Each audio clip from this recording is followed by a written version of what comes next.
Nongeye kubatuza cyane mwese mukurikira Rwanda TV dutangiye isomo ije ni icya gatatu cyangwa se part 3 kwiga gufunika ibipusu no gutera indumane. Nukuvuga ngo rero nta gutinda, reka dukomeze ari kwagarukiye kandi kano nta gace kabanziriza finale, nta gace kabanziriza ka nyuma. Dore byose twagiye tubibona naravuga ati twari tumaze gufunika igipusu nako gufunika igipusu cya mbere gitoya, kwa tugiye gufunika igipusu cya kabiri kinini. Ngiye kubabwira ukuntu n'ubundi bagifunika ko n'ubundi ari ibisatu mwagurikira byose mwari bibonye. Narabwa tumaze gufata agatambaro kayo maze kudukata udutambaro tubiri ukadushyiraho kuriya, narabiberetse mu gace kabanjirije kano nimba utarabibonye usubire kubireba. Nababwa ati mu gihe cyose usize agatambaro kuriya uba ugomba gucurangwa n'iriya migongo ibiri ku mpande. Iyi migongo niyo ya mbere ituma baguteza ingaro, bakavuga ati wabifunitse nabi, bakavuga ati ibipusu ntabwo nabyemera. Hari n'igihe uba usanga n'abatayeri nyine atapfa kwemera akantu karimo n'agakosa na gatoya. Rero wowe ufunika ibipusu uba ugomba kwigengesera iyi migongo ibiri hano ku ruhande, ukareba ukuntu yisunika ntigaragare ku buryo uri buze gufunika ntize gusigara igaragaye. Hari umuntu ufunika atabimenyereye ukabona yagaragaye cyane noneho byanakabije, noneho ubwo tushyiraho kariho maze kuyifata. Wabonye nkangara cyara kandi kagongo gahita ngasunika kuriya nkamena ngo ngatsindagiyemo kuko ngiye gushyira muri kiriya cyuma cyangwa se mu iforoma ihita ko imfatira hari hejuru ikahagira neza. Wabibonye kanongere bikuremo nemere bintinze ariko ibone neza kana kukandi kugira ngo utazigera ukora ikosa ryo kwibeshya ugakora aya makosa kandi ndakubwira ati ntuzayakore. Reba iriya migogo niyo madi gusunika kuriya. Ibi ni ibipusu bigira amanimero, nk'iki gipusu kugifunika gutya gusa bisanzwe muri uyu mwaka turimo 2025 cyangwa 2024 ibiciro byacyo ko byahoragaho wenda n'urugero ngiye kuguha.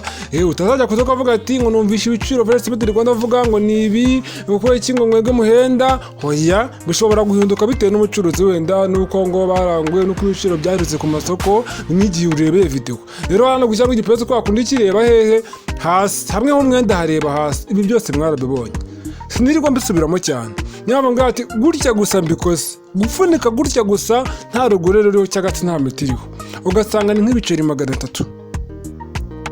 Iki gipusu kiba ari cya turuwasa nta metiriho cyangwa se nta rugore ruriho ugasanga bado bagifunikiye nkama. Ni urugero ngo nyine ni ibiciro bikunda kuba biri nk'ubu ngubu niko biba bimeze, ariko nabwo njye mbona biterwa n'ahantu. Ngo hari aho usanga ngo ari 300, hari aho usanga ashaka kuba ari 200, hari aho ushaka uswa gusanga ari nka 25.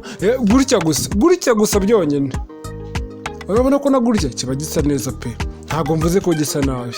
Noneho kari akantu k'urugore kandi cyangwa se k'impeta naka design kandi kaba kagiyeho wakabonye ngo reba gutya biba bitandukanye. Ni ukuvuga ngo ugiye gufunikisha ufunikisha icyo ushaka bitewe n'amafaranga ufite cyangwa n'amafaranga umukiriya yemeye gutanga. Kandi umukiriya biba byiza niba ugiye gukorera umukiriya uramusura ukamubwira ati iri riba ryawe cyangwa se ino modeli ijyaho ibipusu, ariko nubwo ino modeli unzaniye wenda turimo tukureba muri debe hano wabonye ko iriya metare nini iyi ikaba uru rugore runini urundi ni rutoshye.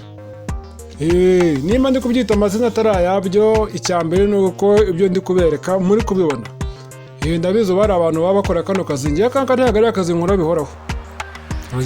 Ndi gukunda ko isomo twige kubera ko mbiziho gusa tubyige. Nonanga ninjya kugishyira muri iyi foroma imfatira urugore cyangwa se irameta ndagishyiramo noneho kireba hasi, cyangwa se ruriya rugore nibwo ndi bushyiremo hejuru bwa nyuma kugira ngo byumve neza. Nirangiza mponde kuriya ngende mponda nzengurutse. Hari abantu bagiye bambwira muri comment ati nyine isomo ni sawa ariko ngo ndabona bicanganye, ngo hari nk'uturo ducanganye. Impamvu uri kubona bimeze nk'ibicanganye nuko utarabibona nyine ngo use no bimenyera ukuntu uvunitse nk'ibipusu nka 5. Nta bindi byaba bisigaye. Ni ukuvuga ngo byose waba umaze kumenya gufunika. Ibi ni ibintu wakwiga n'umunsi umwe gufunika ukabura bimenye neza. Dore hano bimeze neza nta kibazo. Wabonye igipusu kinini igipusu gitoya bitewe n'icyo ushaka, kandi ntago ari ibi gusa. Nakubwiye ngo amaforoma y'ibipusu ni menshi, sinzi ngo nangahe nanjye gusa icyo nzi cyo haba n'udupusu duto tumeze nk'utudomo kandi bafunika, haba n'ibinini cyane. Oya nimba ari binini kurenza ibi bishobora kuba ariko bihari.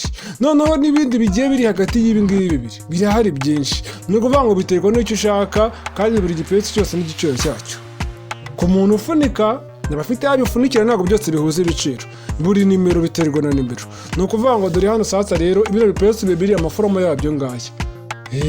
Dore nashye ziriya foroma ziri uruhande rumwe hariya ni iz'ibipusu bibiri. igitoya ni kinini, ariko byo gufunika gusa. Izi ziri hano n'izindi zo ku rundi ruhande ni iz'ibipesu bibiri, ariko izo nizishyiraho urugore gusa cyangwa se impeta gusa. Ni biriya. Noneho dore ibipesu biba ari biriya, biba ari akavuyo k'utuntu twinshi tumeze kuriya. Iyo ugiye kubigura aba ari agashashi karimo utuntu twinshi. Noneho rero biriya birarangiye. Ntimubibonye? Tugiye gukurikizaho iki? Wabibonye? Ibi ni indumane. Indumane noneho sasa rero ku bantu bavuze ati ibipesu birakomeye. None indumane byo murambwira gute?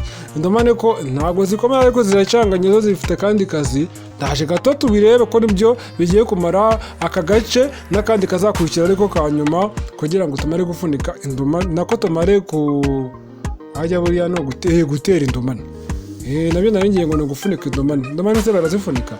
Ni ukuvuga ngo dore iyi ni iforomo. Ni uduforoma, ni urwuma tugera nko muri tune. Tubiri turajyanirana, cyangwa se tubiri turambarana. Dore ni kuriya biba bimeze. Tubiri turambarana n'utundi tubiri tukambarana, bitewe ngo reba urugero we, utu twuma tubiri nitwo dufunga utu ngutu tubiri. Aho ntabwo rero niyo kuvuga ngo turafata ngo twambike umwenda, hoya. Ni ukuvuga ngo tuno tudumane, utudumane tuba ari tubiri kuri buri ruhande, kugira ngo indumane imwe yuzura yindi yifunge imwe yifunge.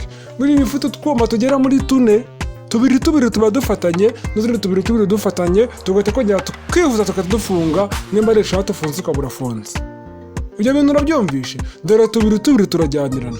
Dore rero utwuma tuba ari twinshi. Iyo ugiye kugura utwuma utugura utwako nta kibazo. Gusa ibiciro mba ndi kuvuga njye mbiheruka kera, kubera ko simperuka kujya kubigura, ariko wajya kubaza nawe.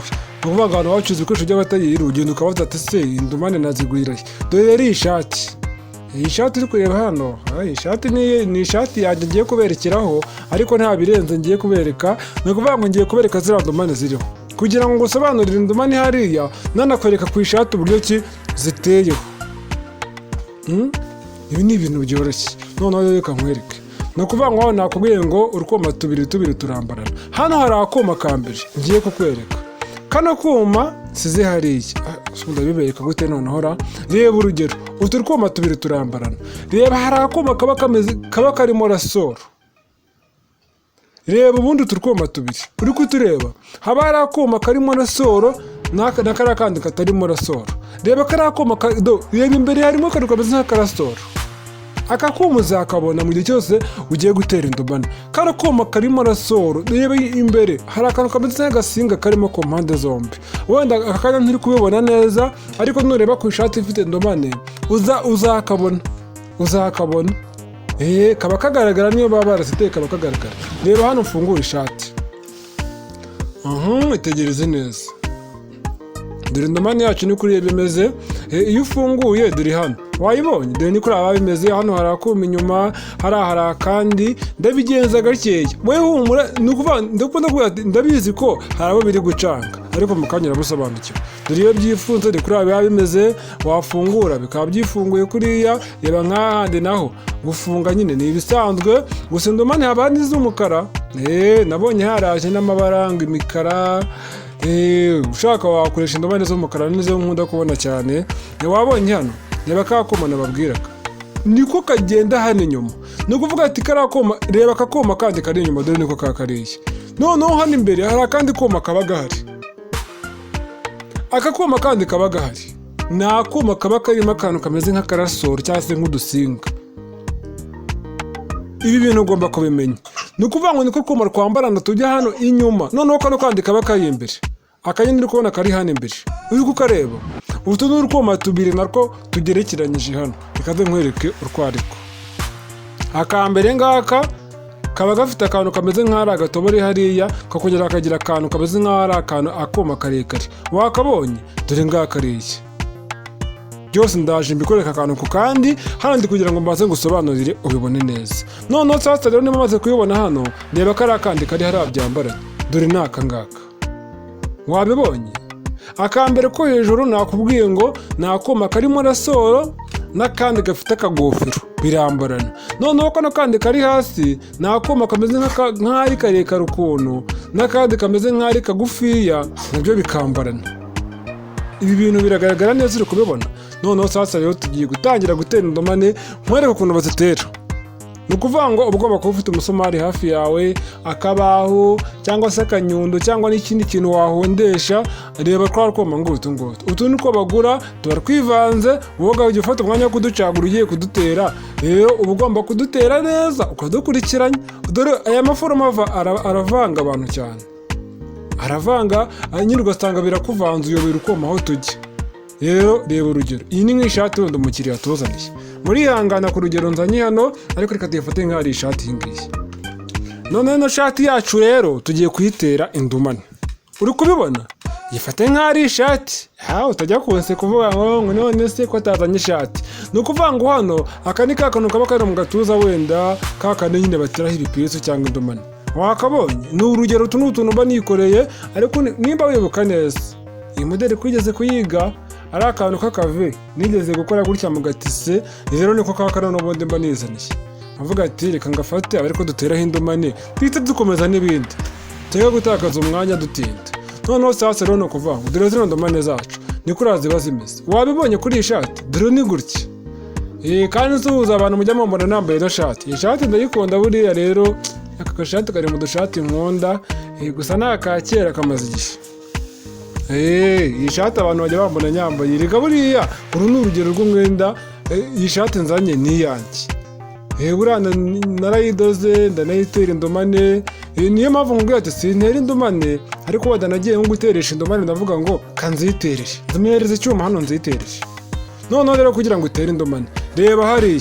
Ni ukuvuga ngo hari ahantu batera indumane cyangwa se hari ahajya indumane, mbere na mbere ufata nyine imetero yawe. Ni ukuvuga ngo hano ngiye kubanza nkwibira ibanga. Wowe ugiye gutera indumane, umuntu uje guteresha indumane ugomba kumutegeka agashushanya ahantu uri butere indumane, kubera ko barabanza bagapima. Hari ukuntu wowe ujya gupima ugashyiramo wenda ukajya utandukanya cyane washaka ko byegerana, cyangwa se ukagerageza ukabyegeranya washaka ko bitandukana. Noneho wabyegeranya indumane zikaba nyinshi, murihanganira akabazo k'ishusho. Cyangwa se noneho wabitandukanya agashaka yuko ubyegeranya. Niyo mpamvu nkubwira ngo ujye ubigira itegeko, ubwira umuntu uje guteza ati shushanya ahantu nguterere indumane, ntabwo ndi bugushushanyirize. Reba nkanga nagiye mfatamo hejuru hatandukanye no hasi. Ibi byose ugomba kuzabimenya mu cyo cyose uziga uko bakora imyenda ya kigabo, uzabyiga hano ku rubuga rwanjye birahari. Ku isomo ko kudoda akantu kukandi, urebe hano kwize ku mashati uzabibona.